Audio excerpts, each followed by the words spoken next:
একদিন সকালে টুনটুনি চোখ বড় করে দেখে তার চকোলেটের বাক্স খালি। আবার রাহাত সব চকলেট খেয়ে ফেলেছে। এইবার একটা দুষ্টু সারপ্রাইজ আছে ওর জন্য।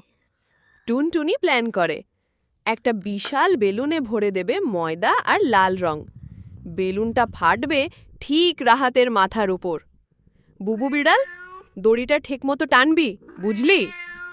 বুবু বিড়াল মিউক মিউক করে সম্মতি দেয়। এদিকে রাহাত বারান্দায় বসে খাচ্ছে আম আর গাইছে গান। আম খাই, মজা পাই, চকোলেটও আমি খাই। ৩, ২, ১, টান! বেলুনটা ফাটলো, কিন্তু ও মা, রাহাত না, বুবু বিড়াল হয়ে গেল ময়দা রাক্ষস। ও মা, এটা তো আমার প্ল্যান ছিল না। টুনটুনি, এবার তুই নিজেই ধরা খেয়েছিস। তিনজনেই এখন একসাথে ময়দা মাখা। দুষ্টুমি ফিনিশ,